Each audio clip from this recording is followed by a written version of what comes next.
what it means, what this trade means, with a lot of the historical perspective and precedent of living it, the culture, the emotional connection to it, as opposed to, hey, this is what I think it means from a spreadsheet standpoint. So I want to get into that because I find it to be, and a couple of people that I really respect, and I'm not saying they're wrong, just their opinions and analysis of it I find to be of interest. So I want to get into that. And again, I'm not saying they're wrong. It's just of interest. And we also look around at different sites that have quote-unquote graded. Shouldn't even say quote-unquote. They've literally graded.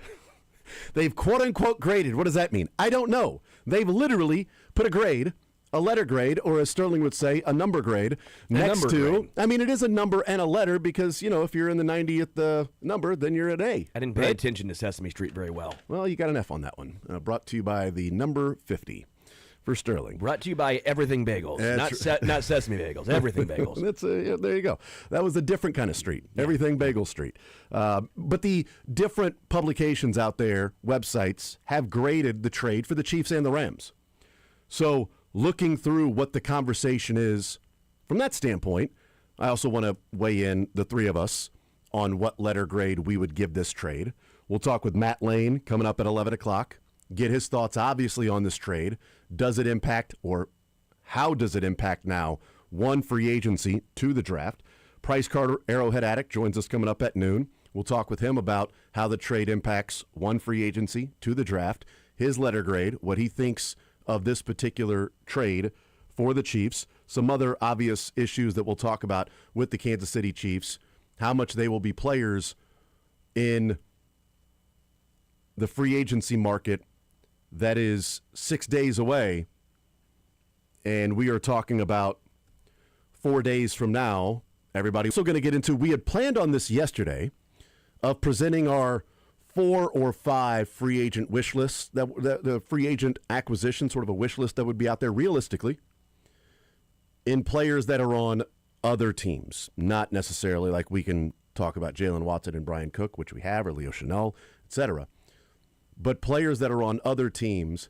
Now when we talk about it without Trent McDuffie on the team, we can get into more of a conversation, but I want to look at outside players realistically and not just, oh, I want him to get Pickens and Hendrickson and Phillips and every amazing and Walker and Etienne. If you can do that, that'd be really cool. And then trade for Kyle Pitts, and then also sign Dallas Goedert. That'd be really okay. Don't be dumb. We'll get into an actual free agent wish list that would be realistic that the Chiefs could do if they put their mind to it. Where there's a will, there's a way is the way we describe free agency. We got Sports or Leisure today coming up in the 1 o'clock hour. We will get into some categories that will involve some trades, certainly with yesterday's news. $25 to Johnny's Tavern will be given away with a little Sports or Leisure. 913-912-4810 is the text line to join us. 913-912-4810 text line to join us. I do want to know on the text line, what grade do you give this? I mean, clearly there's an emotional connection to Trent McDuffie. I give it a 1. That makes sense. The 1's good. Okay, so it's 10 being the worst, 1 being or 0 being the best. It was 1 to 7. But 1 being good. The best, yeah. No, that's the typical grading scale that people have. Yeah, I like to, each one, to keep people on their toes a little bit. Sterling went military DEFCON. Yes. The lower it is, the more important it is. So, it's DEFCON 1. Not that bad. Actually, no. It's not great. Really bad. Not great, Bob. Not great, Bob. So 913-912-4810, what's the letter grade that you give for this particular trade? Do we want to give our grades, or do we want to see what the national publications have given their grades? What do you want to do first? Let's do ours first, then national, so that way it doesn't seem like we're copying them. Very good. I think this is probably obvious for me because of what we talked about yesterday, but I think it's an A for Brett Veach and the Chiefs side of it. Typically, when you are talking about a trade, you want to be the team that ends up with the best player.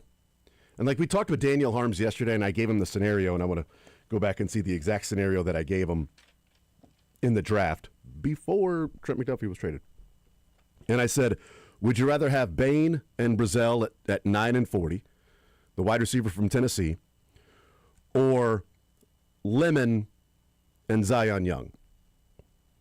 So your choice of, do you get a better receiver and a lesser than, but not like crazy. You're not getting, Gelati as opposed to Bain.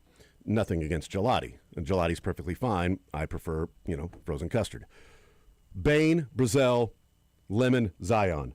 And his answer was, man, it's really tough to decide between that. He said, but who's the best player out of those four? He said, it's Bain. I'll take the one that gives me the best player out of that choice. I'll take Bain and insert receiver here at the number 40 pick rather than insert better receiver at 9 and Zion at 40. I agree with that, which then brings me to this conversation of when you're talking about a trade, I'll typically defer to the team that got the best player, especially in baseball. Sure. Because you could trade prospects for who's the player that you get back. Well, this prospect might be awesome, but who got the best player in the deal probably is the team that won the trade. But when you're dealing with draft picks, all we can do is assess the value of what you get in the number of picks, the value of those picks. We can then go back and assess the true value by who you selected in that. But I don't think the Dolphins won the Tyreek Hill trade. I think the Chiefs did because of who the Chiefs drafted in that. I think it's fair to say both had success. Okay, they made a playoff. I mean, again, because their quarterback's Tua. Right, but maybe they should have taken all those draft picks, put them together with the draft picks for Bradley Chubb and Jalen Ramsey, and went and got a better quarterback. Sure, I don't argue. I guess for me, the hard part of this is because the Dolphins probably weren't going to draft Karlaftis. They probably weren't going to have the same draft that Veach had. Mm-hmm. So it's tough to judge it off of, well, they could have had Karlaftis and McDuffie. Well, no, they couldn't because they weren't going to draft. They got Hill, and then they paid $30 million for him. Sure. So they gave up the draft picks, got an amazing receiver who was awesome for 2/3 years, and now is a free agent. So they got one of the more dynamic players in all of football for $30 million and a number of draft picks. I still think the Chiefs won that. At the time, I thought they won that. But looking back now, I definitely think they won that because of who Brett Veach drafted with those particular picks. Well, and I think there'll be Super Bowls. Yeah, so I mean, sure. It's with the 3. Yeah. But to me, I don't view it, and maybe I'm unique in this, but maybe other people agree. You are unique, dude. I've said that to so many people. I don't view this as, well, one team has to win and one team has to lose. I don't view it as a situation where they have to be connected and, well, one team is the winner. That means the Dolphins lost. Mm-hmm. Well, no, I think I could view it as the Dolphins got better. I think they clearly got better, and the Chiefs got way better. I would give it an A for the Chiefs at the, looking back now overall. I'd give it an A for the Chiefs and probably a B- for the Dolphins. Doesn't mean they lost. It's just they got a stud player, but it didn't result in the success that they were hoping they would get. But would they have had that success if they had the draft picks and the salary cap space? And that's kind of my point. Is that's why I say I don't like saying the Dolphins lost, because I don't think they would have been better if they did not make that move. Yeah. I think they were better by making that move. Yeah. Think of all the draft capital they used for Bradley Chubb, Tyreek Hill, and Jalen Waddle. Yeah, I mean, I think the Bradley Chubb one is the one you'd say, well, they lost that one. My God. Right, dude. so they gave up a first-rounder to move up and get Waddle. They gave up a first-round, second-round for Tyreek Hill. They gave up first-rounder for Bradley Chubb. Like, God. So in regards to, let's say, McDuffie, Chiefs, Rams, well, I don't think one has to win and one has to lose because, quite frankly, I think both won. I think both behooves them. Yeah. And so that's why There's some hooves involved. I don't enjoy, and again, maybe people love to have letter grades. People love to have, well, if someone wins, then someone has to lose. Zero-sum game, Sterling. All right? There are no ties here. You understand me? No ties. So what's your letter grade? I gave it an A. I give it an A. I mean, I don't know how much better it could have been. I mean, I guess that's the only thing from keeping from an A+ is maybe they would have gotten the pick 13. I was going to say if they got 13 and then, exchange that third rounder in 27 for pick 13. It's like, they got pick 13 and then a 5th and a 6th. Oh, that's pretty good. Pretty good. So I'd give that an A, and I think for the Rams, I would give it a B plus, A minus. I think it was. I'm bordering on B/A for the Rams. Yeah, so we're semi same boat there, because they probably give up a little bit more than they would have liked. At least from the reports, it sounded like they're the only team that was giving up a first plus. Yeah. Well, they give up more than a first plus. I mean, just don't know what the Giants were willing to trade, because they have a first and a second and no third round. And they weren't giving up pick 4, so would have Yeah. been the 2027 first, or which pick is still 5, whatever it was. Titans 4. Yeah, you're Yeah. right. And then it still would have been. Boy, if they traded pick 4, that would have been odd. Yeah. So I guess for me, the Rams maybe had a little bidding against themselves. So shout out Brett Veach for driving that price up a little bit from at least the initial reports. But they got better defensively. They have a lot of, we went through yesterday, all their edge rushers are on rookie contracts. They're not paying $30+ million right now for Trey Hendrickson or Miles. Yeah. I mean, all those guys are cheap. They need to spend money. They had an extra first-round draft pick. Yeah. They're trying to win right now because Matt Stafford is 38, 39 years old. May only have 1 year left. So for both teams, I think it just made, that's why we talked about it for 2 weeks leading up to this, was it makes too much sense. Talked about it when Matt Stafford announced before the Super Bowl, I'll be back next year, is when it started to make more sense that we started talking about the Rams and Chiefs connecting on a Trent McDuffie trade. Because if Matt Stafford retired, the Rams wouldn't be trading for Trent McDuffie. They would probably be hoarding draft picks to see if they can go and make a move for a current quarterback, or maybe spend the first round this year trading back, collecting more draft picks for the quarterback haul that is expected next year for the Rams. But certainly not, we're going to trade a first rounder for Trent McDuffie because we're trying to maximize on Matt Stafford. Michael? It has to be an A. Okay. A for you. Do you want to weigh in on what it means for the Rams? Letter grade for them? You know, I don't think – I agree with Sterling. It's not bad for the Rams, and both sides got what they want. The Rams can afford to pay Trent McDuffie. The Chiefs cannot. Chiefs got more draft capital than, frankly, any of us expected. True. I think it's a win-win for both sides, and especially when they extend him and get him for 3-4 more years, then that's an anchor in their secondary for the foreseeable future. Yeah, it's interesting, the different strategies, because Brett Veach has traded cornerbacks or let them walk, while the Rams have spent first-round draft picks trading 4 corners. Peters, was a second-rounder, right? Second rounder, yeah. Jalen Ramsey, traded first-rounders for him, and now Trent McDuffie. The Rams have gone the other route of saying we're trading picks to acquire more expensive corners, while the Chiefs have said we're trading our corners for draft picks or letting them walk and taking a comp pick for them. Well, and quite frankly, it's because both teams have been different. The Rams have been really good identifying, drafting, picking, developing defensive linemen. Cornerback, not so much. Chiefs the opposite, where it's like, okay, maybe we finally get Carl Loftus. We might have to overpay to keep him around. Cornerback, we can find someone. Yep. We've done it time and time. I mean, every team has their strength. Every GM has their strength. Every coaching staff, scout has their strength. And for the Rams, it's, hey, we might have to overpay for cornerback because we can't get those guys, but we're saving money on edge. And the Chiefs are like, can we share notes on your identifying and developing of defensive linemen, and we'll share notes on our identifying and developing of cornerbacks. So can we share we're in different conferences. How about wide receivers, too? I mean, they're like Puka Nacua, Cooper Kupp, okay. Devontae Adams was washed. Maybe he gets there, maybe he's not. Yeah, so they're like, okay, you give us wide receivers and defensive line. We'll give you cornerbacks. We'll make this work. Yeah, an interior offensive lineman. Symbiotic relationship, right? That's exactly what it is. Is that what it is? What it should be. All right, let's go through some of these letter grades from the other publications. Ready? I didn't put these in any particular order. I put them in the order that I found them, quite frankly. CBS Sports, Chiefs B+, Rams A. The Athletic, Chiefs A-, Rams B+. Fox Sports, Chiefs B+, Rams A-. Yahoo, B. Sporting News, B+, Rams A. SB Nation, Chiefs C, Rams A+. USA Today, Chiefs A-, Rams B. So that is 1, 2 of the 7 publications that had the Chiefs as a higher grade than the Rams. 2 of the 7. I should say 2 of the 7 higher.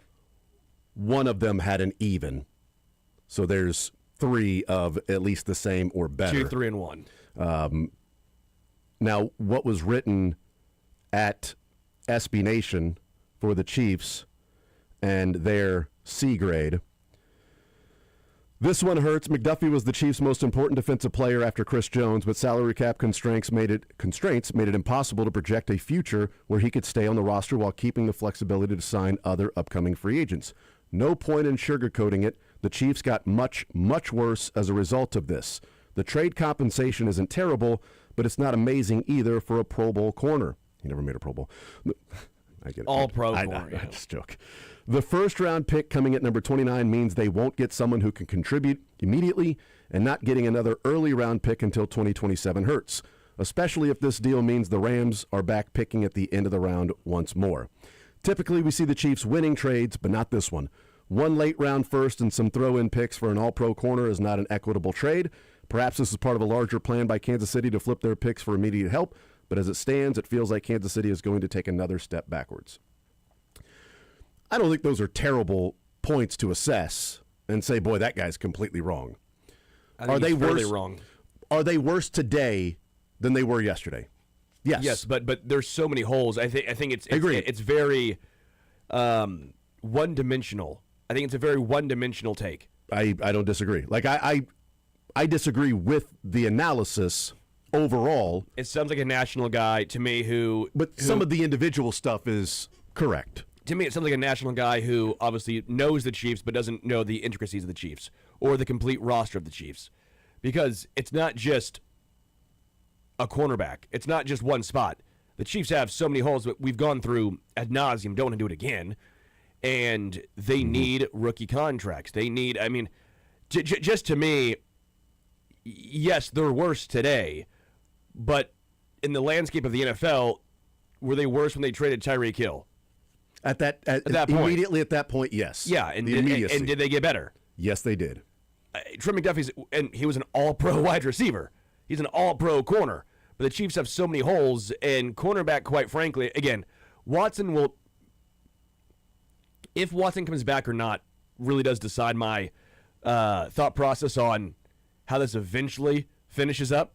If Watson comes back, okay, decent contract, makes sense. I feel comfortable with him, Watson, Fulton. If Watson doesn't come back, I then do have a few questions. Or if he comes back on I don't think it's going to be this, $20 million per year contract, I would say, well, now I have some questions of why wouldn't you just pay $30 for McDuffie? Daniel Popper at The Athletic had it listed at 18.5 for Trent McDuffie. Some text coming in, 913-912-4810. Text said, like the trade simply because it allows us to get more picks and be better long-term. Text said, realistically in A, they almost got what they received for Tyreek Hill. Also, they couldn't really afford to keep him. Text says, Chiefs A, Rams B. Of course, it all comes down to what they do with the picks and then free agency. Text says, would love to find out if the Giants' offer included Kayvon Thibodeau, who's rumored to be on the block. Yeah, see, that would be a really good call. Yeah. Great job of that texter because, Kayvon Thibodeau was part of it. But again, were they just saying Kayvon and a third rounder, you're saying, well, take probably the first. Text says, A+, the Chiefs have shown they're consistent in producing quality defensive backs combined with more room under the cap and more picks. How can you say less than an A? And then responds to that one, the same text says, how the bleep can anyone in their right mind? It was a C. And again, we understand the pick. You have to get it right. But right now, we're only judging the what the strategy equation, is. The philosophy. Yeah. The strategy, the philosophy, what it means, and the value of both. The value of both is what you're judging. And I think where that particular publication is right on the specific point of are they worse today than they were yesterday, the answer is yes. But the season doesn't start today. And that's not being taken into account on that assessment of a C, is that the season does not start today. They've gained $13 million in cap space. What if they sign Kenneth Walker? Okay, so now you've got a first rounder, a fifth, a sixth, and a third for Trent McDuffie. well, I should say, for Trent McDuffie, now you have a first, third, fifth, sixth, and Kenneth Walker. Does that change the equation of, well, you've saved 13 and then you gave that right to Kenneth Walker? Okay, well, now your offense is clearly better, but you still need to improve defensively. Oh, guess what? You got pick 29. And you've got cap space that you wouldn't have had if you were just giving that $13 million to Trent McDuffie. Now, you would have a cornerback that would be locked in outside opposite probably Knoll or Fulton or whoever, because you're not going to sign Jalen Watson if you still had Trent McDuffie. But the season doesn't start today. We'll see what happens Monday, Tuesday, Wednesday, and on into next week as well. We'll take a timeout. We'll come back. We can look back at a draft class a couple of years ago, and for Brett Veach, it's not great, Bob. While looking at a draft class in 2022, how those two things relate, and what does that have to do with what is the now expected number of picks for the Chiefs in the 2026 draft class. We'll get into that, and I want to know if we think this is a Brett Veach, quote, rebuild, or is this a Brett Veach offseason, I'm going to throw numbers and attack a certain position, which is usually how Brett Veach has rebuilt the teams. We'll take a timeout. More Zone next.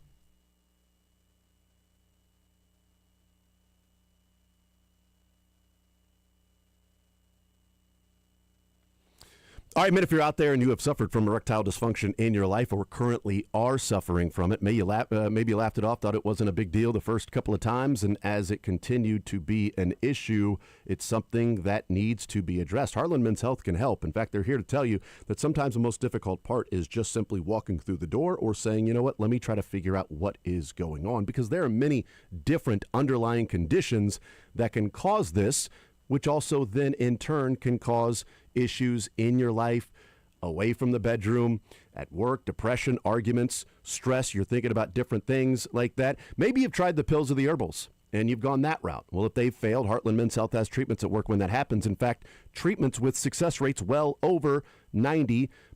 They have been successfully treating men in the Kansas City area. Simply schedule a consult with Heartland Men's Health today. Your initial visit, it's only $99. That includes a medical consult with a licensed medical provider, a T and PSA test, and if medically advised, you get a test dose. And if the test dose doesn't work in the office, your visit, it's free. If it does, well, there you go. They have an expert staff with 3 locations to serve you: Overland Park, Independence, between Blue Springs and Lee Summit, and North Kansas City. Call them today at 844-447-6600. Tell them you heard about it right here on Sports Radio 810 WHB, 844-447-6600, or visit heartlandmenshealth.com.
All right, so as we look at this draft class for the Kansas City Chiefs coming up, and one of the things that I wanted to look at is, every year you're going to have, different halls, different ways of viewing certain draft classes. And Brett Veach has had an amazing class in 2022. And as we know, the draft class a few years ago when the draft was here in Kansas City has left a lot to be desired. There's no getting around that, right? It would have been nice if FAU had turned out to be a better player to this point in his career. But that draft class of 2023 was FAU, Rashee Rice, in which they traded up, Wanya Morris, Shamari Connor, B.J. Thompson, Keandre Coburn, and Nick Jones. All right, not great, Bob. 7 picks that they had in 2023. They've got 9 picks this year. So I think Rashee Rice was a good pick at the time. You were hoping that the off-the-field stuff would be left behind in Dallas. You saw the talent. You felt like you had the surrounding parts that could insulate him in the Chiefs' culture, and he would then conform to that as opposed to getting caught up in outside of the Chiefs and mistakes that he had made in the past. Wanya Morris was a guy that had moved around but could play different spots, and maybe he can be a tackle, be a guard, whatever it might be. Shamari Connor they moved up to get because they felt like Shamari Connor was your L'Jarius Sneed to a degree in that he graded off the charts, the size, length, speed, changing ability. He was just slower than L'Jarius. Right. But he had the things that L'Jarius had, and it was like, well, he was a defensive back. He was kind of a corner. He played safety, just like I think they tried to recreate L'Jarius Sneed in the Connor draft pick of saying, this is what we saw in L'Jarius, and it turned out to be that. If we see this in Shamari and it's not L'Jarius, at worst, we got a good safety on our hands. We may not have a stud, all-pro, Pro Bowl corner, but we're going to have a pretty darn good safety on our hands. Which, by the way, I think they do have a pretty good safety in Shamari Connor. I think they use them incorrectly because they still look at it, the draft of what they saw, and they're still trying to get that out of him as a football player from what he did in his underwear. B.J. Thompson, Keandre Coburn, 5th, 6th, and then 7th round Nick Jones. That just never worked out. I mean, you didn't even get role players with those picks. Like not even special teamers. Coburn, right, and that's what I mean. Like Coburn didn't make the team. B.J. Thompson's best known for having the seizure. And guys having to step in. Like, unfortunately, that's reality, though, right? Like, I know that sucks for B.J. Thompson, but he was a smaller guy that was a speed rusher, that was a project that you took in the 5th round. Joshua Kando was a 4th-round pick. That didn't work out. Was a project. This was a 5th-rounder, different than Kando, because Kando was this guy's got this unbelievable size and length and athleticism combo. He just didn't do anything at Florida State. That's why he's in the 4th round. But if you can tap in to all of those traits, my God, you got to steal. Well, you didn't because he wasn't good. Because he didn't know how to play football. That was the problem. B.J. Thompson just couldn't play football at the NFL level. And ultimately now, he's moved on to other things. Nick Jones, they tried to, get more out of. Thought maybe he was going to be the slot cornerback at times. Didn't work out. So we look at that draft and go, ooh, boy, that's a bad one. That's a pretty rough draft because Rashee Rice may not even be on the team this year. And if Rashee Rice isn't on the team and Wanya Morris doesn't make the team, you're talking about FAU as a role player and then Shamari Connor out of your 7 draft picks. That's pretty bad. That's a pretty bad draft. Veach has done this where it's typically he either hits on almost everyone or he misses on almost everyone. It's like you at a bar. Like you hit on everybody, or sometimes you just play it cool with you and your guys playing Golden Tee. Yeah. You just never know what you're going to get. You never know what you're going to get. Yes. But here's the point that I want to make with all this is the 2022 draft the year before was amazing, right? He's the Jimmer Fredette of basketball, or of drafting. No, Jimmer Fredette's just like... He doesn't miss. I was going to say, he's not missing. He's what people think Howie Roseman is. Jimmer Fredette is what people think Howie Roseman is. The swaggy P, the Nick Young. Yeah. Nick Young's either all the way in or he's all the way off. Yeah, right. I get it. So the Chiefs had... It's not just a matter of quantity and quality, right? Because that's what I want to get into is like the quantity of picks matters. But in 2021, the Chiefs only had 6 draft picks. They took Nick Bolton, Creed Humphrey, Kane Doe, Noah Gray, Cornell Powell, and Trey Smith out of those 6. They missed on Kane Doe as a 4th rounder and Powell as a 5th rounder. Noah Gray as a 5th rounder has been a fine 5th round tight end. Nick Bolton as a 2nd round linebacker has been a damn fine 2nd round pick. Creed Humphrey as a 2nd round center has been amazing value. Trey Smith as a 6th round guard, amazing value. That was a good draft, coupled then with the 2022 draft. But that's the one I want to get into because the 2022 draft we view as like game changer for the Chiefs.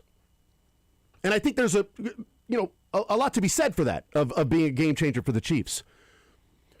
But going into that draft, having the amount of picks that they had, because they came away with 3, 6, 9, 10 draft picks, but they also traded one away, or traded 2 away, and then got 1 back. So they would have had 11 picks going into that draft, if I'm not mistaken. Because to move up to get Trent McDuffie, they traded a 3rd and like a 5th to move up to get him. It wasn't just their 29 and a 3rd. It was 29, a 3rd, and another one. And then they moved back on Sky Moore to pick up a 5th. Yeah. So they traded 3 for 2, so they had 11, and they ended up with 10. But here's the point. We went through and looked at 2023 and said, FAU, Wanya Moore, B.J. Thompson, Keandre Coburn, Nick Jones. Oh, boy. But what are we talking about if we go through and we say, boy, that 2022 draft was pretty bad if they don't trade Tyreek Hill? Karlaftis, Sky Moore, Joshua Williams, Darian Kennard, Pacheco, and Najee Johnson. What are we saying about 2022? Yeah, but those were mostly 7th rounders. Karlaftis a 1st rounder, Sky Moore a 2nd rounder, and then Chanel. Sorry, I missed Chanel. Okay. Chanel's got to be thrown into there. Yeah, he does. I'm not trying to skew it. I promise. So Karlaftis, Sky, Chanel, Williams, Kennard, and Pacheco and Najee. So Pacheco would be a hit as a 7th rounder. Chanel would be good. Chanel would be a hit. Karlaftis would be a hit. Pick 30. Josh Williams as a 4th rounder would be questionable. He was okay as a rookie. He's whatever your thoughts are on special teams, you at least got a special teamer out of him. Najee Johnson, the injuries I think really unfortunately derailed his because there was promise. But injuries happen. B.J. Thompson. FAU but they was at least as quote unquote injured. I would still say as a 7th rounder. Yeah. I would say that even with everything, Najee Johnson probably did more than the majority of 7th rounders in NFL careers. Did more than Nick Jones. Did more than C.J. Hansen. If we're looking at other 7th rounders for the Chiefs, did more than Thacarius Keys. I don't like calling him Bo Peep because if your name is Thacarius, frickin' go by Thacarius. Allegretti was a 7th rounder. That was a good one. So if we're looking at specific Brett Veach 7th rounders, those are the Brett Veach 7th rounders outside of the 2022 draft. Allegretti, Thacarius Keys, Nick Jones, C.J. Hansen, Brashard Smith. Those are the 7th rounders. So Najee Johnson would be near the top of those. Yeah. Which again, 7th rounders. Because 7th rounders also included Watson and Pacheco on that. Correct. But in this exercise, my point is, Sterling, that I'm making here is that 2022 we view in a certain light because they had so many picks that they were allowed to miss on Sky, miss on Kennard, miss on Najee, and to a degree miss on Joshua Williams. Because they got McDuffie and Karlaftis and Cook and Chanel and Watson and Pacheco out of that because they had 11 draft picks going into that particular draft. Real quick, breaking news sounder. Oh. Is it a real quick breaking news or breaking news that... Real quick. Okay, real quick breaking news. We got it. There you go. The Bears are finalizing the trade, according to Adam Schefter, a DJ wide Moore? receiver, DJ Moore, too? Hold on. Bills. To the Bills. I didn't even look at it. You know what? Perfectly fine with that because DJ Moore is on the downside of it. Boy, the Bills like to go in and grab guys that aren't as good as they used to be. Yeah. I mean, because not only... Are they Toby Keith? Yeah, DJ Moore Moore once was. But he'll be good once as he ever was. Yeah. And as long as that once is not against the Chiefs. I wonder what they're going to pay DJ Moore now. Because you traded for him. He had his worst year last year. He's in and out of the lineup in games. He's got some Sammy Watkins to his game. Not to the degree of Sammy, but he's got some Sammy Watkins to his game in that he's going to play, but then he might miss a series or two randomly with different injuries. But also the Bears had the luxury of trading him because of what Luther Burden did last year. He's played in all 17 games the last 5 seasons. Like I said, he's nothing like Sammy Watkins. My bad. No, but I get your point. If he comes out of, but he's. I mean, it's just maybe it's just the Jekyll and Hyde of the numbers of having him in fantasy. Sure. At times and being like, he just disappeared in this game. Where'd he go? But then also it's like, where's he at? Why is he not on the field? Maybe it's injury, maybe it's Rome Odunze, Luther Burden, and it was time for them to move on from DJ Moore, who they got from the Panthers, and that trade that the Panthers moved up to get Bryce Young and gave up DJ Moore and a number of other things. But so now the Bills have less draft picks. Do we know the compensation for DJ Moore? Not yet. Says they're still figuring it out. Okay, cool. But the point I'm making here is 2023, the quantity of picks didn't allow you to miss on B.J. Thompson, Keandre Coburn, Nick Jones, and to go with the hometown hero FAU type thing. 2022 allowed you to miss on Sky, allowed you to miss on Joshua Williams to a degree, allowed you to miss on Kennard, allowed you to miss on Nazi, but that was a 7th rounder. Again, because we're talking about Nick Jones in this group. Nick Jones is a 7th rounder. If we throw him in the group, we got to throw Nazi in the group. First 3 rounds is really where you make your hay. 4th round on, I don't know what the hit rate is. I feel like Veach has done well. I think 4th round on should offer you some rotational players, some special teamers. And 2023 did not. And 2022 did. 2022 did. Because Williams and Pacheco and because they only had a 4th and a 5th in Williams and Kennard. That was it. They had a 4th and a 5th the year after with Connor and B.J. Thompson.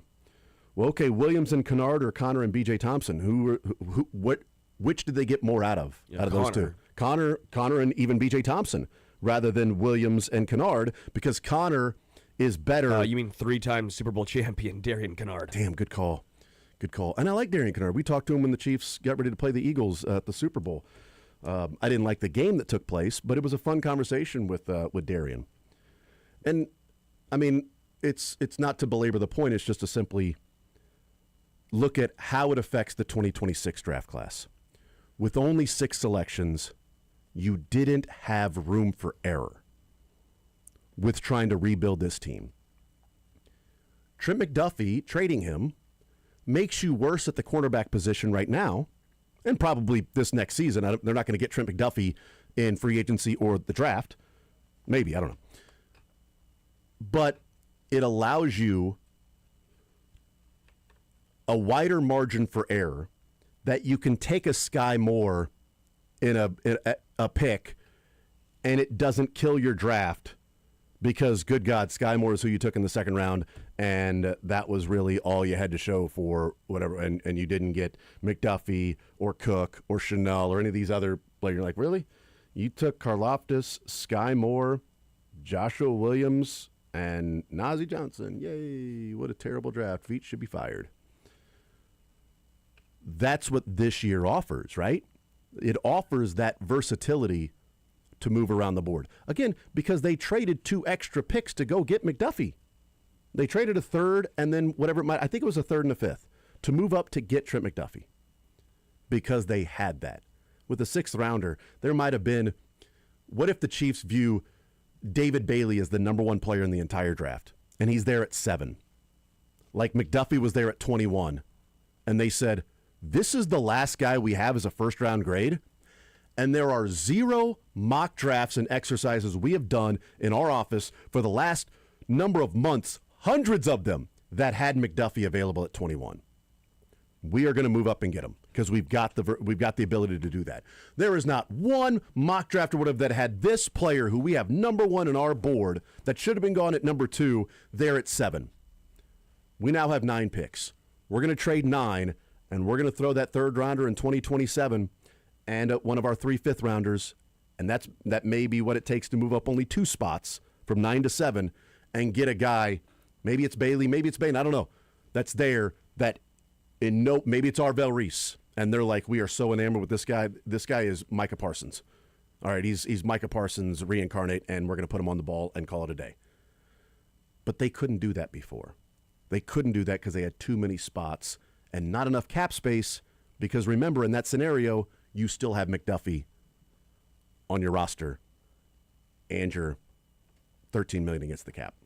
I just think overall, and I know we've talked about it, I know people are typically, I think, more than anything in agreement with it, but 2023, it's easy to look back and go, that draft sucked, and 2022 was amazing. But I just want to add the context as to why 2022 can be viewed in the light that it is, and 2023 can be viewed in the light that it is. There were misses in 2022, but you had margin for error to miss. They also had a number of hits in that one, so credit where credit is due. They came away with some really fine players. In fact, they came away with some players that are going to make a crap ton of money in free agency.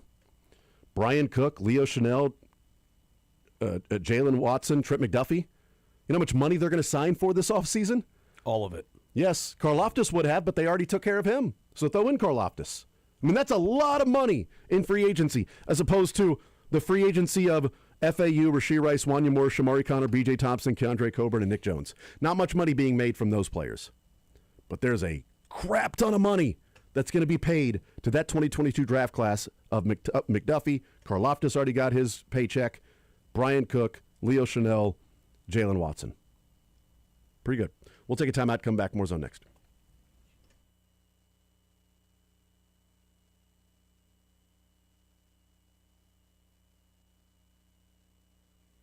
College basketball is nonstop. Big games, tight spreads, momentum swings every single night. Now FanDuel is giving you a way to turn that energy into even bigger wins. With a college basketball parlay profit boost. Ton of games on tonight. We're getting tournament time, baby. MVC tournament on first round. The Sun Belt, James Madison, Southern Miss, third round on tonight. The MAAC. I mean, all of the tournaments are getting ready to start, especially some of the smaller ones. A lot of fun, and you can get in on the action. Because here's how it works on FanDuel. You build any college hoops parlay you like, the early tip, the rivalry game, the ranked matchup, or the late-night West Coast shootout. Mix spreads, totals, props, whatever fits your read of the slate, and then just apply your profit boost and instantly bump up the potential payout. It's just that simple. So go safe, go spicy. It is up to you. And all now with more upside behind it. All you need to do is go to FanDuel.com/local to get started. FanDuel, play your game.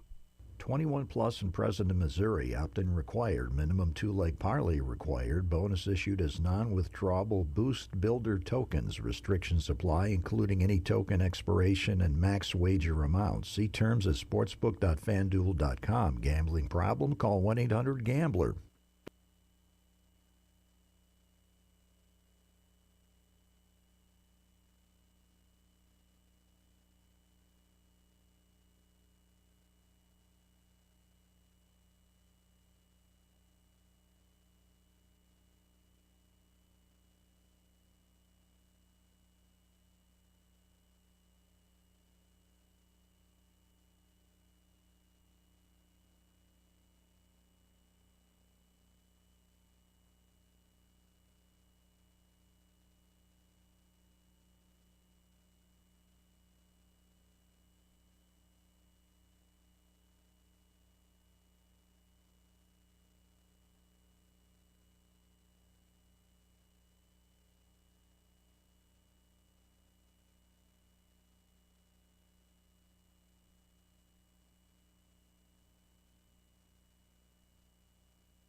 All right, hanging out here on this Thursday edition. We got Sports or Leisure coming up in the 1 o'clock hour. $25 at Johnny's Tavern will be given away. Last night, Bill Self, the coach's show at Johnny's in Lawrence. Fact. That's right. I wonder this, and I know we'll talk with Matt Lane coming up at 11 o'clock and Price Carter at noon. That just popped in my head. Tonight with the Sharewaves show that's going on, the special, Sharewaves special that's happening tonight on Sports Radio 810 WHB. Hour 2 is Brian Haney, Bill Self, and some others. I was laughing last night thinking of something Greg Gurley said on the air with A New Day a couple of weeks ago when Greg Gurley said something about, like, he's like, there's every once in a while, Bill Self will tell me something before we start recording. And then as we record, I'll ask it, and he's like, I don't know what you're talking about there. I don't even want to bring that up. That isn't even something that we need to even be talking about. And Greg's like, well, what the heck? I thought about that last night when Brian Haney was like, Bill, Darren Peterson, freedom of movement, it's something that you've talked about and harped about. It doesn't seem like he's getting the whistle that a star would get. Bill Self. Brian, I don't want to talk about that. I don't think it really matters. We don't. I don't even care about discussing something like that. I don't know. It's look. It don't matter what's happening. If you don't make a shot, you can take an open shot, but it doesn't matter if you miss it. That's so. I really thought about, like, did he say something beforehand? If he really said something like, I'm so sick and tired of him not getting the calls. It might have even been like Brian has to play sacrificial lamb. That Bill's like, Brian, I need you to ask me about freedom of movement, but I am going to tell you that I hate that question. All right. And so Brian, it may be the case that Brian brings it up and Bill's, what do you? That's you know what? Bleep you, Brian. I kind of want to punch you in the face. What he told the refs. But I thought about that last night when Greg Gurley was discussing, because Bill Self was like almost annoyed at the question. What would we talk about that freedom of movement with? I mean, let's be real. Darren, I've noticed it too. Darren Peterson's gotten some bad calls. Hadn't got a great whistle. Matt Lane next.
Matt Lane of KCSN is brought to you by Dick Ray Plumbing, Heating, and Cooling.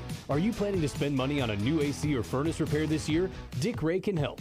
Show us a 2025 HVAC repair invoice from any company, and we'll credit that amount towards a new system up to $2,500. Call 913-DICK-RAY or go to dickray.com for details.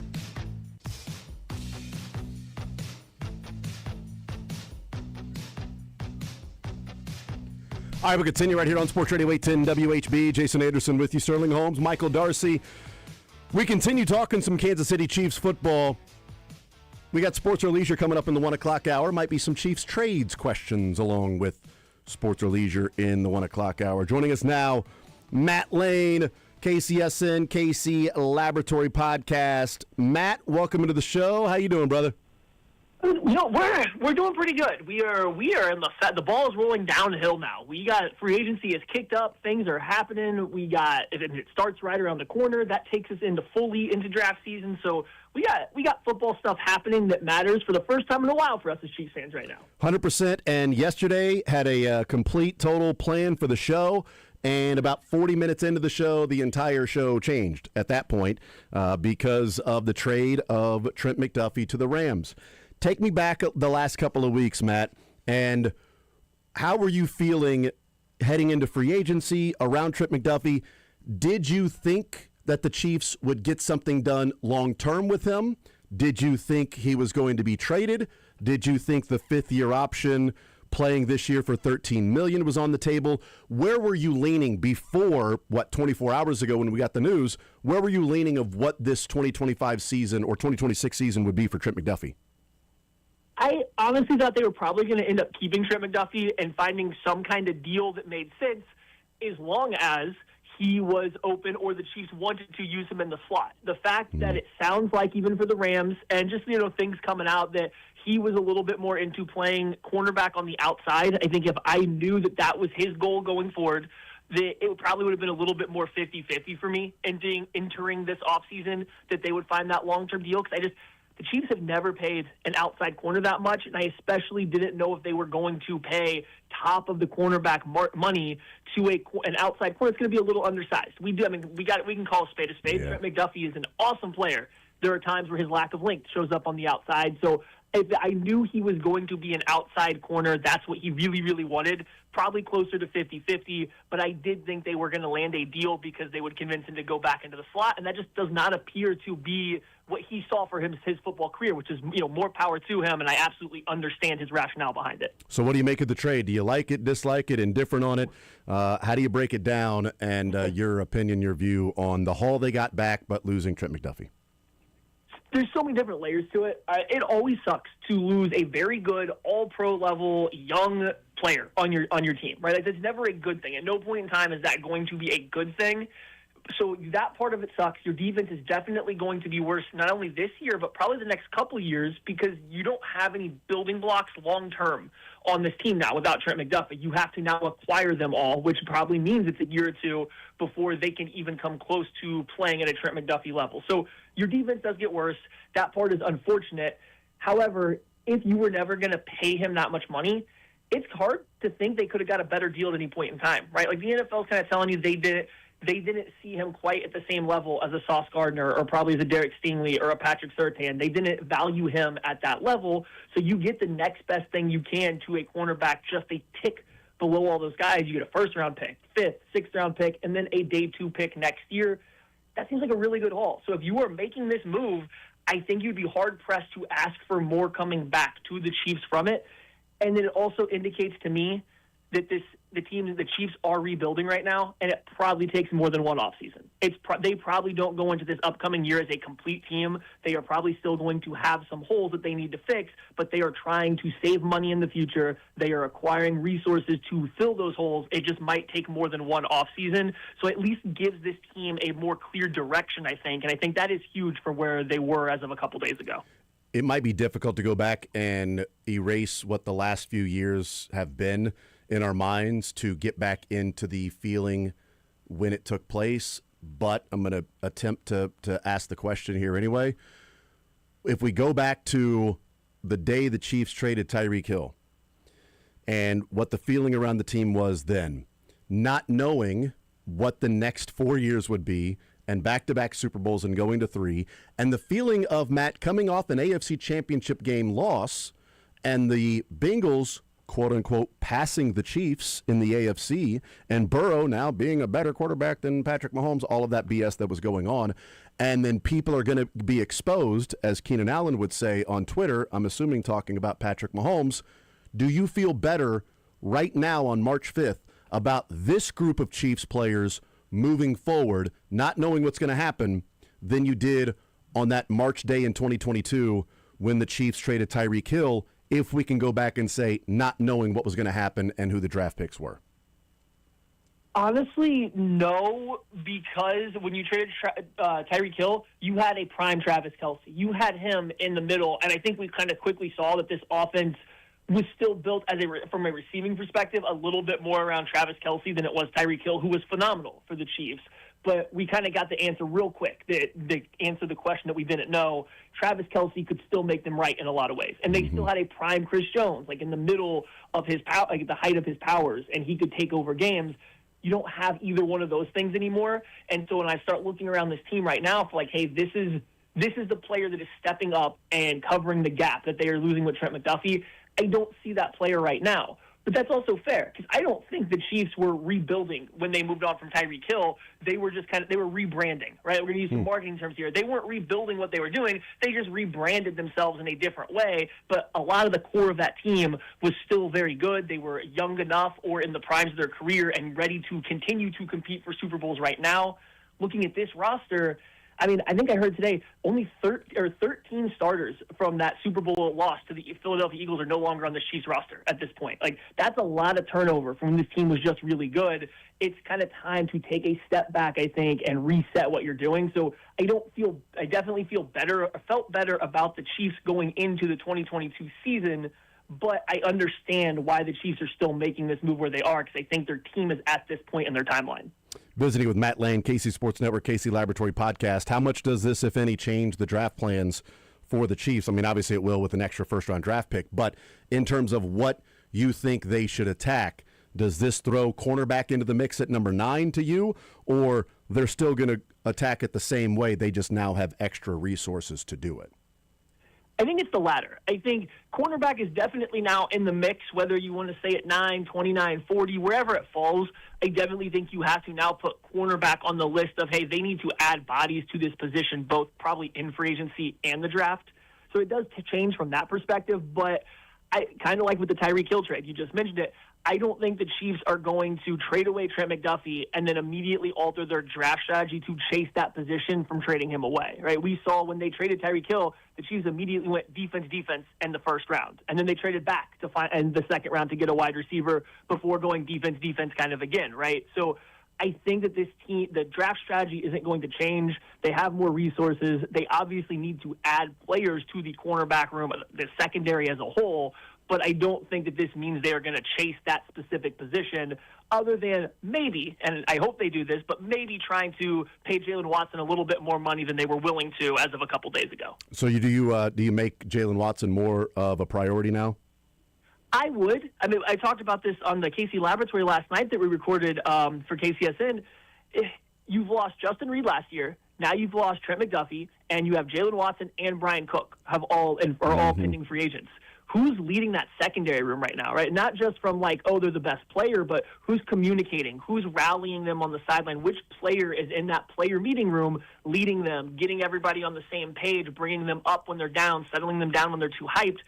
They don't have that player right now because they've lost all the guys that kind of filled that role over the past 2 seasons, such a short time. So if they could bring back somebody that had some familiarity with the system, I think that would be great. I think cornerback is probably a little bit more valuable than safety, although I wouldn't be opposed to Brian Cook coming back either.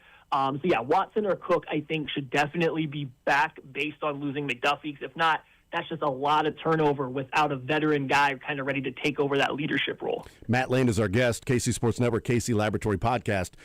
So, whether it changes draft strategy or not in terms of cornerback being added into the mix, does the extra picks, the extra first rounder at pick number 29, having the 5th and the 6th, and then, next year's third rounder, but, you can get to next year's third rounder when you get there. But does it make it more palatable or more likely even that if Jeremiah Love is there at number 9, that could be the selection and not, boy, you got so many different areas you have to address that can you go running back at that spot as opposed to a more, quote, premium position?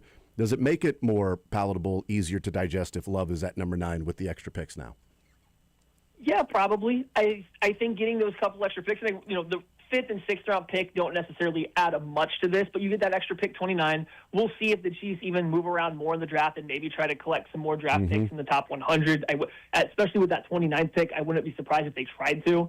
I think it opens up whether it is running back, and this could be at 9, 29, 40, whatever, whether it's a running back, a tight end, whomever it may be, I do think that you have a little bit more flexibility now to draft some of the hey, we think this guy's the best player that'll fit what we're doing, because we can fill the quote-unquote holes in the roster with some of these other quality picks that we have now gotten. So Jeremiah Love, if he is available, I think would be an option, pending what they do in free agency. I think there's a monetary amount that would make Love unlikely at pick 9, even if he was available.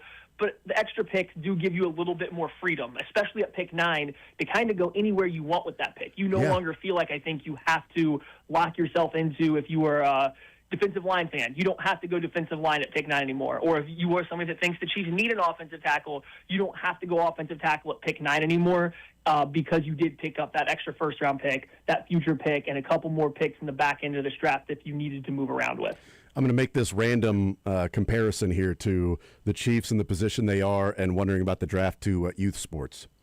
I feel like it can be a fool's errand by people to look at youth players and rank them or think how good they can be or this kid's going to be amazing before any of them hit puberty.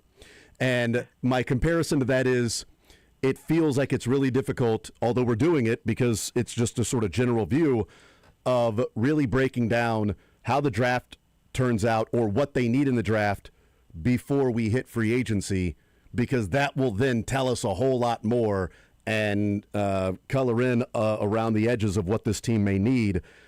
Free agency right around the corner. You wrote about it at KCSN, Matt, about the 5 free agents that would be great fits for the Kansas City Chiefs.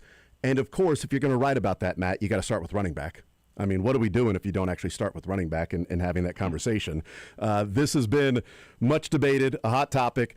I doubt the Chiefs will go into the first round without making some sort of a deal for a running back, depending on what level that is. Maybe it's a value pick or maybe it's a Travis Etienne. You wrote about that. Etienne over Kenneth Walker, that you wrote about the fit for Etienne in Kansas City. What do you like about if they were to go out and sign Travis Etienne? What do you like about how that works with Kansas City and what they do and how that would be an upgrade?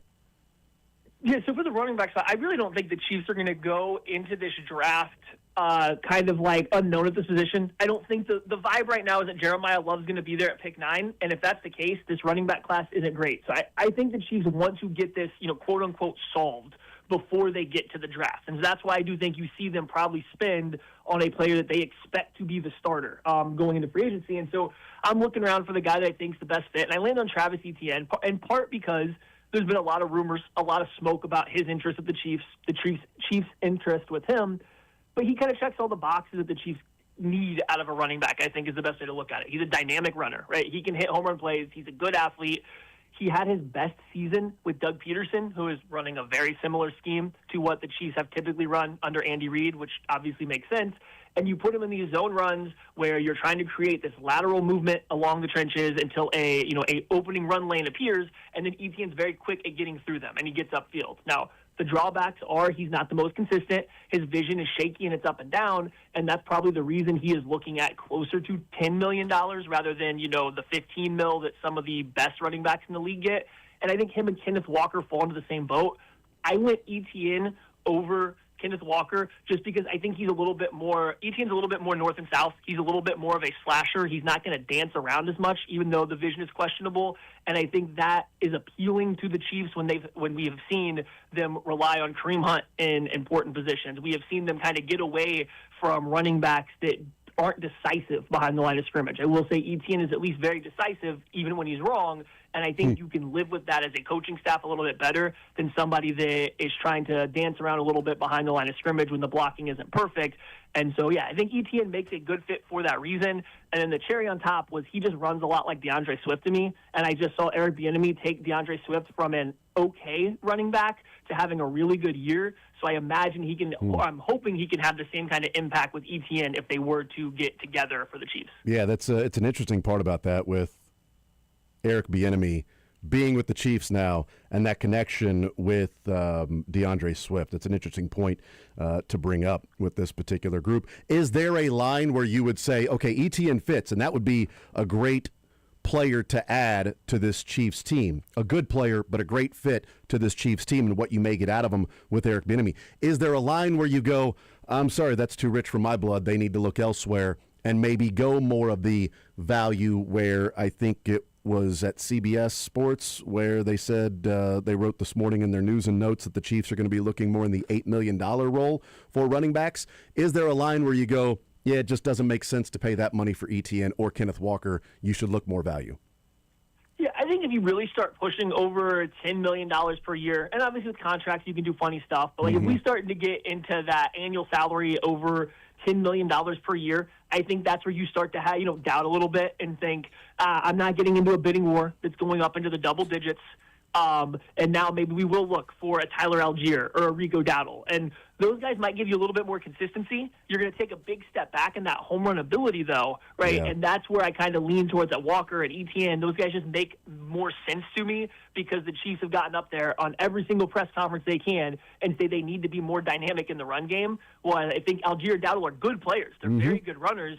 They're just not the most dynamic guys. So, I could see the Chiefs having to, quote-unquote, settle for them, and you'd feel good about them as your starter going into the year. They're not super sexy or anything like that, but you would feel good about them being your starter. So, I think you want to avoid a bidding war at the running back position no matter what, and that means, hey, you want to keep talking to multiple teams, getting up to $10, $11, $12 million per year, we will go jump down a tier and see what's available. Yeah, I mean, I like just simply making that position better. So if that is Dowdle, if it's Algier, you're going to be a better running team because those players are simply better than what you had. Rashad White, better than what you had, but not to the level of a Kenneth Walker or Travis Etienne.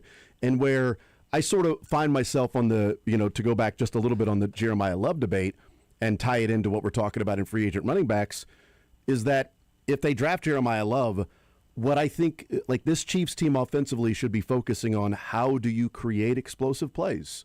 Like, it's nice to hit doubles, and triple from time to time. But it also would be nice to, hit some home runs and get some really explosive plays, a 30-yard run, a 35-yard run, a negative 2-yard run that turns out to be 15. Sorry, that's a pretty damn good play compared to what they had. And if it's not, let's say, Jeremiah Love or Travis Etienne or Kenneth Walker, if it's Rico Dowdle, well, then where are you creating your explosive plays? Maybe it's a wide receiver, but is that wide receiver going to be the explosive play guy, or is it going to be a collection like you saw last year, the year before, where you're trying to find it in sort of the aggregate, where I have a pretty good idea that Love, Walker, Etienne in different ways are immediate explosive play getters, that your offense is better from that specific standpoint? 100%. And, I think that's, the line of delineation, right? You can get better at the running back position. And, again, I think the Chiefs absolutely positively will do that. It's just a matter of what level is it better, or not even, and there might not even be a huge gap between what Dowdle and Algier and Etienne or Walker bring to their new teams, but specifically for the Chiefs, who are out here trying to figure out how to be more explosive so they don't have to have so many 10, 11, 12 play drives up and down the field. It seems like it might be more worth it for them to be a little bit less consistent at the running back spot while trying to hit some of those bigger plays.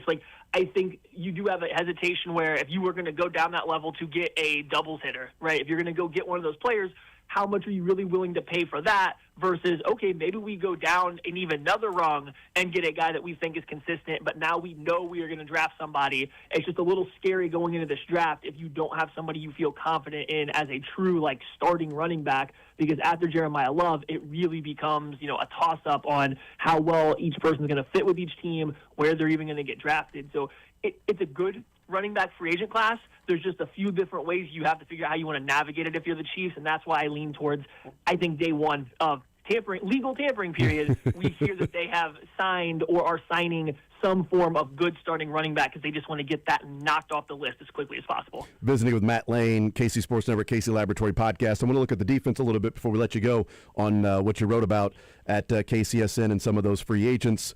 You hit on a couple of guys that I have been looking at and, not breaking the bank for, Trey Hendrickson or Jalen Phillips or something like that. But Boye Mafe is a guy that I think a lot of people have identified because there were the rumors of the Chiefs wanting to at least acquire him or reaching out to the Seahawks to see what it would take to trade for him at the trade deadline. They liked him around the draft. And then defensive tackle, I like John Franklin Myers. I think he's going to cost a lot. But there are a couple of other guys that I've looked at and said it'd be nice if the Chiefs were to go out and get a Logan Hall from Tampa or Roy Lopez from Detroit that you have written about here. What do you like about Mafe and Lopez, if that may be a combination or one or the other, that the Chiefs go out and address some sort of a need, an area that they have to improve on that defensive line? Yeah, the Chiefs certainly need multiple, like cornerback and the secondary, they need multiple bodies on the defensive line. So, one or two of these guys is very possible in free agency while leaving the door open at pick 9 to draft another one. With Mafe, he just kind of makes a lot of sense because he hits a baseline level of run defense because of his size. He's 260 pounds.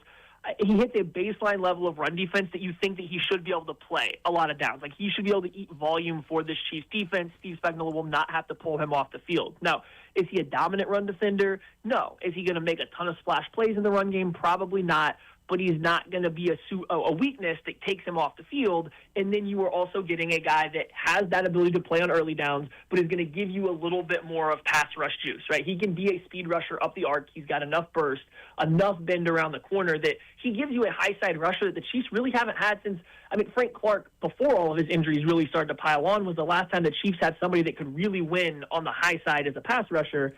So Mafe gives you kind of that ability in a player.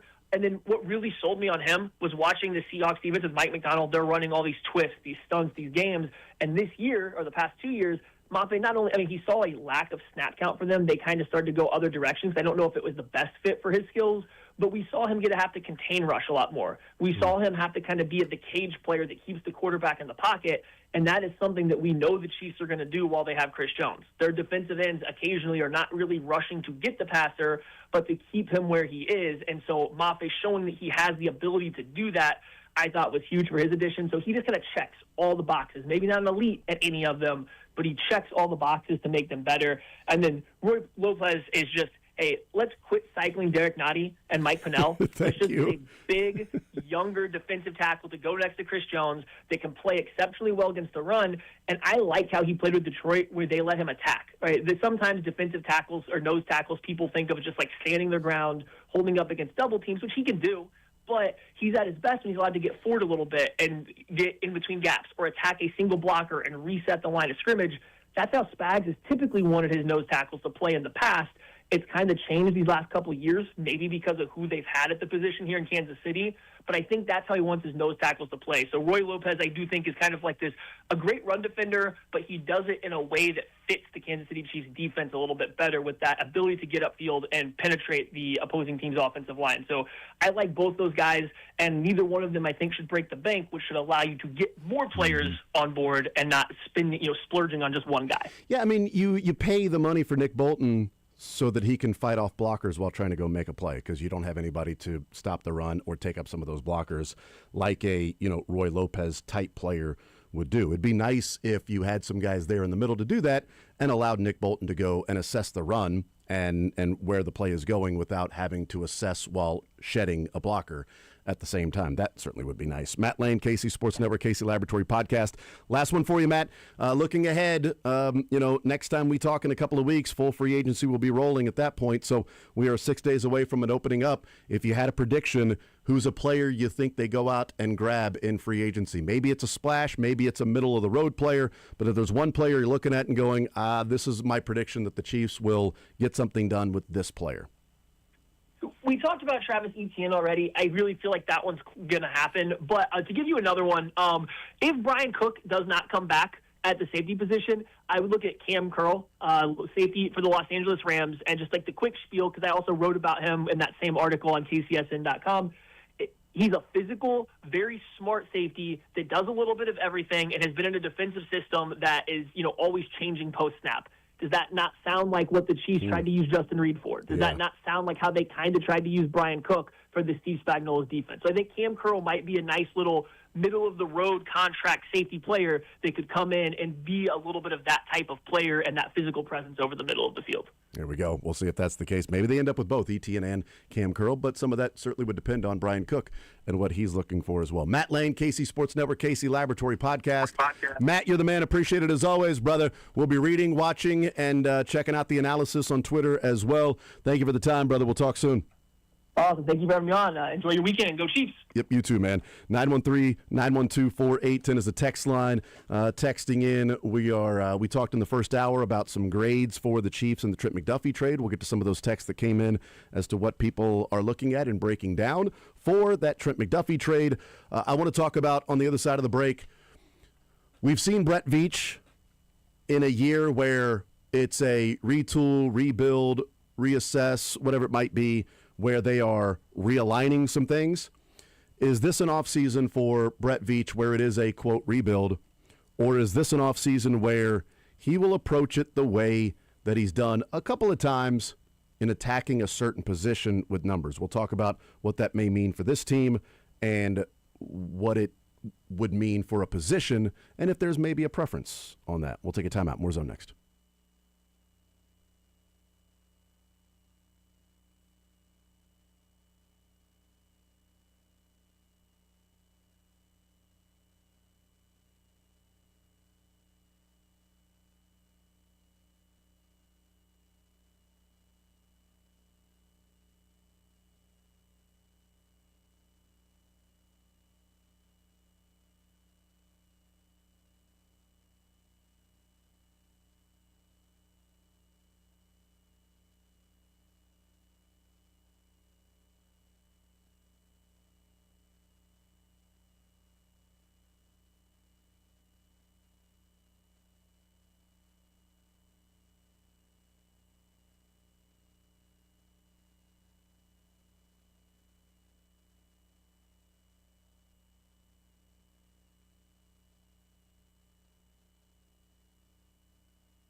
Thank you to Matt Lane, KC Sports Network, KC Laboratory Podcast, joining us, talking about the Chiefs. DJ Moore, the compensation has come in on what DJ Moore will receive, or at least what the Bears will receive from the Bills. DJ Moore from Chicago traded to Buffalo. The Bills are sending a second-round pick to the Bears for DJ Moore, but they are getting a fifth-round pick in return. So the Bills give up a second-rounder, they get DJ Moore and a fifth-rounder back in this deal. And DJ Moore has a cap hit this year of $24 million. That's his base salary. Same thing for 2027, $24 million. He's also got a couple of years left on his deal all the way through 2029. So I'm not sure. This doesn't seem to be a deal where you get him, like the Rams get McDuffie, and then immediately you've got to work out a new contract. Looking at his contract right now, you get him. Maybe they work out a new deal to adjust, cap hit, things like that, because the cap hit right now would be like 24.5. They can adjust some of those things, certainly, because there's still 4 years left on the deal through 29. So maybe they do that, or maybe they just leave it as is, but they give up a second rounder for DJ Moore. They get a fifth rounder back. The Buffalo Bills do. And maybe they get their number one receiver. Maybe not. A 29-year-old that has had an up and down career, I think, and an up-down sort of time with the Chicago Bears. But the Bears now with Odunze, Loveland, and, of course, Luther Burden had the luxury of being able to move on from DJ Moore and get a second rounder in return. Well, now they got to figure out what to do at center. With That's Drew true. Dalman retiring there. That is true, yeah. Surprisingly, 27-year-old Pro Bowl center just one day reaches out to the Bears and says, I'm done playing. Just signed a huge contract last year. So he was going to be in year 2 of a massive deal. And he is now done. So there you go. But the Bills give up pick 60 to the Chicago Bears for DJ Moore. So Buffalo now has pick 26 and 91. If the Chiefs had pick 60 in this situation, would you have made this trade? You owe him $24 million too against the cap, so probably not. Yeah, my answer was no because of that. Yeah. Yeah, you I don't think he's a $24 million wide receiver anymore. no. Whatever. Bills can keep doing what they're doing. That's perfectly fine. He's better than what they have. But again, it's the larger picture of he's better than what they have. You're paying for it, and you're also giving up, and you're also swapping a second for a fifth. Yeah, I wouldn't have. Quite frankly, I don't think I would have done it for even just no draft capital. If the offer was $24 million a year, I still think I'd say it's too much for him based on where the Chiefs are at. Let alone giving up a second rounder. Yes, you get a fifth back, but still giving up a second rounder for that, for the opportunity to pay DJ Moore that much money. I would have to pass. Yeah, you exchanged the 60th pick for the 164th, and DJ Moore is essentially what you did. Not essentially, that's exactly what you did. You moved from 60 to 164, and you got DJ Moore in the deal. You got better at wide receiver. You're using salary capital. If you got salary And draft cap, capital. make it work, but the Chiefs are not in that market. No, they are not. Would you rather spend 24 on DJ Moore or a running back and a Whatever you end up saying, wide receiver? whatever you end up saying that after that is Edge. yes. The answer is yes. 913-912-4810. 913-912-4810. Text says, how much better will the running back room be just because EB is there? Because we're Yes. talking about Travis Etienne, and one of the things that Matt Lane brought up is, well, Etienne comparing to DeAndre Swift a little bit and how they run and some of the deficiencies or flaws in their game that Eric Bieniemy was able to coach, not necessarily out of, but coach around and accentuate the things that DeAndre Swift does well and eliminate or at least diminish the deficiencies in his game. Does he do the same thing with Travis Etienne? Okay, that's why it would make sense.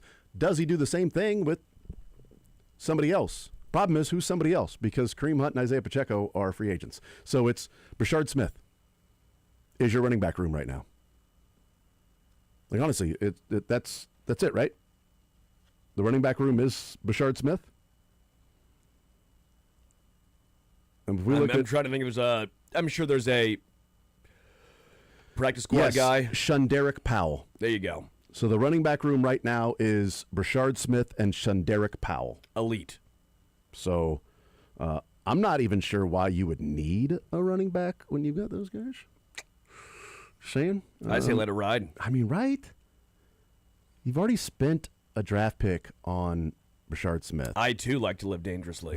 Why continue to throw resources at the same thing over and over? It's not like those guys ever get injured either, so No, 2 guys fine. should be good. Yeah, and you saw everything you needed to see from Brashard Smith last year. Of course. Come on. And the Chiefs told you how much they trust him when they finally put him in the last game of the season. That didn't matter. They told you, look, this is a guy we want to ride with. That's why we are playing him as much as we are in this game. Dog, there are so many holes on this team. Yes, there are. There are so many roster holes that alarming. Yeah. Tex says, good. Now maybe the Bills won't sign A.J. Brown. I mean, I like that theory. I'd say that's bad, though. A.J. Brown is so much more of a head case than he's worth. I think it would actually hurt Buffalo if they did it. No, he's still too good. I'm with you, but dude is a stud. I want whoever makes their team worse. I think we're all in agreement on that, right? Yeah. Whoever makes their team worse. We'll see. But let me talk about what we were discussing with Brett Veach and the question that we posed before we went to break of rebuild, or is this a Brett Veach rebuild? Like, we know what some teams may do when they look at a rebuild of just all-encompassing, holistic, both sides of the ball, you're addressing everywhere. And I agree in the feeling of look at all the holes that this team has.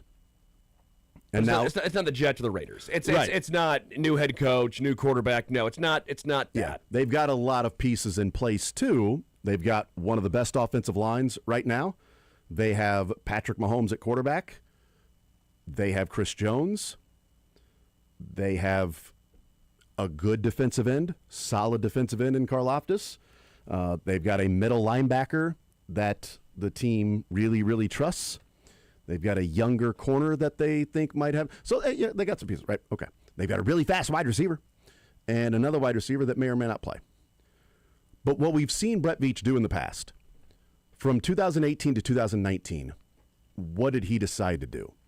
It was not necessarily a rebuild, but it was going from the defensive players that were on that team to then a new defensive coach to a new defensive identity.